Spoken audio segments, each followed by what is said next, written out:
पहले लड़ना था, अब गढ़ना है। कोरोना काल में हम लोग मजबूर हुए कि जो भव्यता हमारी होनी चाहिए थी, इस दिन के मनाने के लिए वो हम नहीं मना पा रहे। धनबाद बोकारो जिला के, क्योंकि तत्कालीन 72 में बोकारो जिला धनबाद जिला का ही अंत था, तो प्रत्येक प्रखंडों में इसको मनाया जा रहा है। उत्साह है, लेकिन साथ साथ सादगी भी है। और एक जिला स्तरीय औपचारिक समारोह नगर भवन में मन रहा है। मैं जब से पार्टी में हूं, 30 वर्षों से ऊपर, 2 फरवरी को दुमका और 4 फरवरी को धनबाद हम लोग जाते थे, क्योंकि ये हमारा एक, आप कह सकते हैं कि राजनीतिक धर्म भी है। उसका थोड़ा सा अफसोस तो है ही, लेकिन फिर भी पूरा विश्वास है कि जब वर्ष पूर्ति होगा 2023 को, तो हम अपने इस स्वर्णिम काल को और भी गौरवान्वित तरीके से हम लोग इसको मना पाएंगे। हम राजनीतिक दल होते हुए भी आज भी यहाँ के लोगों के सामाजिक और राजनीतिक चेतना का आंदोलन है। तो सामाजिक और राजनीतिक चेतना का जो हमारा संघर्ष है, वो 50 वर्ष के बाद भी हमारा सतत जारी है। आज गुरु जी का मार्गदर्शन है और हेमंत जी का नेतृत्व,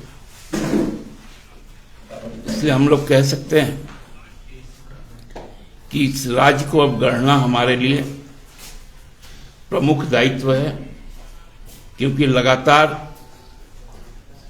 भाजपा सरकार द्वारा झारखंडियत पर प्रहार हुए,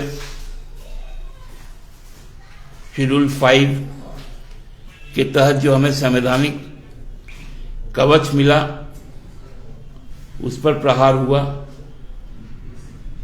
हमारे अधिकारों का हनन हुआ, सम्मान को धूलित करने का काम हुआ। इसलिए संघर्ष अभी थमा नहीं, संघर्ष अभी जारी है। यही आज के मुख्य ये था, क्योंकि आज का दिन हम लोगों के लिए बहुत महत्वपूर्ण दिन है, और इस महत्वपूर्ण दिन में आप सबको जोरदार और शानदार जोहार, बधाई, आप सबका आभार भी, क्योंकि इस लड़ाई में सब लोग साथ में रहे। जब लड़ाई शुरू हुई थी तब लगभग 1.5 करोड़ लोग थे, आज 3.5 करोड़ लोग, उससे ज्यादा लोग हैं। तो इसलिए दायरा भी बड़ा है और सोच भी और परिपक्व हुआ है। कोई यदि आप लोग के सवाल हैं तो उस पर हम बोल सकते। सर, भाषा विवाद को लेकर के देखा जाए तो पिछले कई दिनों से धनबाद बोकारो में मुख्यमंत्री हेमंत सोरेन जी के पुतला दहन किया जा रहा है, और उनकी जो एक ग्राफ है, जो लोकप्रियता है, कहीं ना कहीं नीचे जा रही है। भाषा को लेकर के पूरे झारखंड में एक तरह से अलग माहौल है। नहीं, देखिए, ये बहुत एक सेंसिटिव इशू है। हम लोग जानते हैं कि हमारे यहाँ के जो खनिज संपदा हैं, जो जैव संपदा है, जो मानव संपदा भी, ये हम लोगों के लिए वरदान होने के साथ साथ अभिशाप भी। आजादी के पूर्व यहाँ पर निर्माण शुरू, जो माइनिंग शुरू हुआ, तो पहले प्राइवेट कंपनियां, चाहे वो ईस्ट इंडिया कंपनी की हो या गुजरात की हो या बंगाली जो जमींदारी कंपनियां थी, उनके द्वारा यहां खनन कार्य शुरू किए।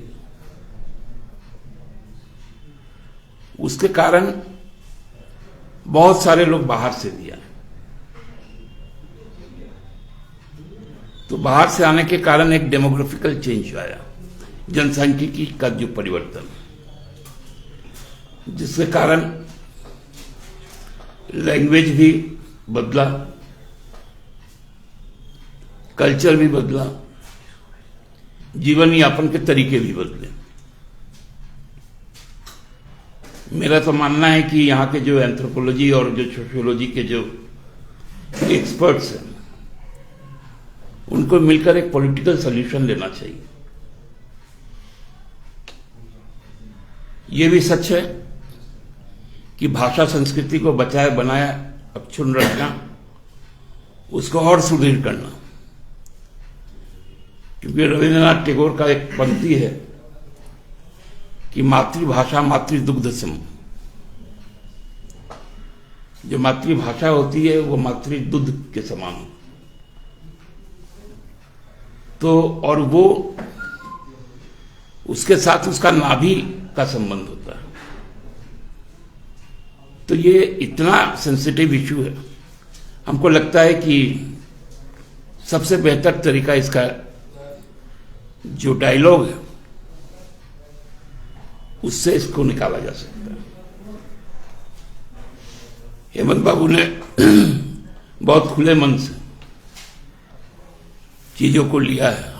हमने पहले ही कहा कि जब चले थे तो लगभग 1.5 करोड़ लोग थे। आज जब एक पड़ाव पे हैं तो 3.5 करोड़ लोग। तो एक्सपेक्टेशन और एस्पिरेशन भी और बड़ा हुआ है। हमको लगता है ये सामयिक समस्या है,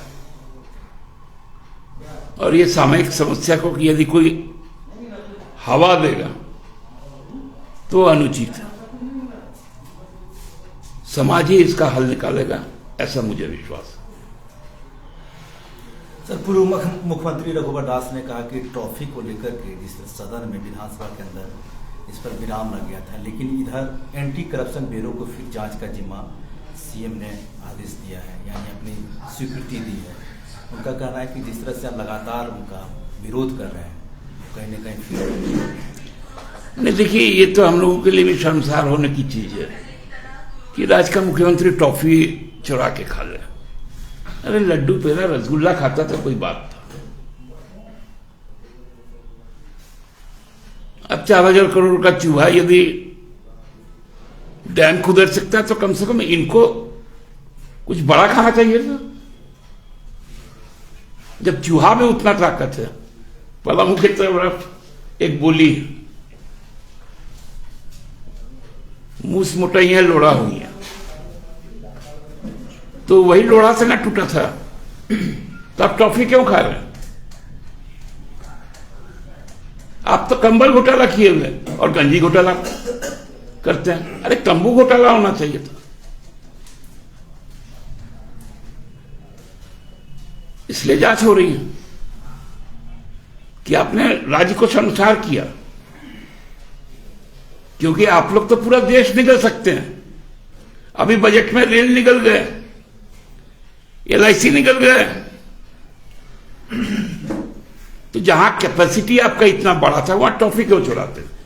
सवाल ये।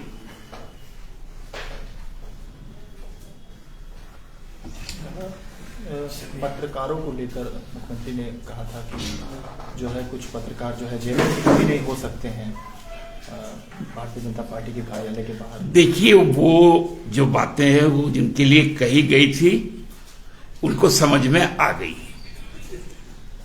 आपके लिए नहीं कही गई है, क्योंकि मैं यदि वो कह दूं तो शायद मेरा भी ये इंटरव्यू ना चले, इसलिए रहने दीजिए उस बात को। आज ये आप प्रेस कॉन्फ्रेंस की शुरुआत आपने धनबाद से की, और आज बाबूलाल मरांडी भी एक प्रेस कॉन्फ्रेंस किए, और वो धनबाद के ही मसले को लेकर कि जिस तरह से वहाँ पर चाल धसा और कई लोग डेथ किए, वो बता रहे हैं कि मिली भगत से हो रही है। मतलब व्यक्तिगत टिप्पणी करते हुए उन्होंने कहा कि जब तक मतलब एक इस फैमिली का परिवार सरकार में रहेगा तो इसी तरह का भ्रष्टाचार है। देखिए, हमने भी तो कुछ देखा है और कुछ सुना भी। देखिए, ये विडंबना है कि ऐसी जो घटनाएं होती है उसके लिए जिम्मेवार कोल इंडिया प्रबंधन होता है। ये स्पष्ट प्रावधान है कोल माइनिंग प्रोसीजर में कि जो खदान से आप कोयला निकाल लेते हैं तो फिर उसको फिलअप कर देना चाहिए बालू से। ये लोग उसको छोड़ देते हैं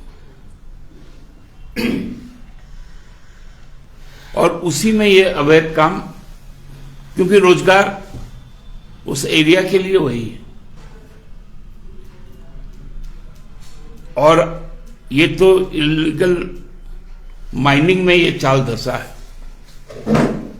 आपको याद होगा 70 के दशक में चास नाला बोल के एक कोलियरी, उसमें 70 श्रमिक मर गए थे कोल इंडिया के विफलता के कारण, पानी घुस जाने के कारण। आज भी लीगल माइनिंग में भी लोग मरते हैं। तो बाबूलाल जी तो शायद एक सीएम भी रहे,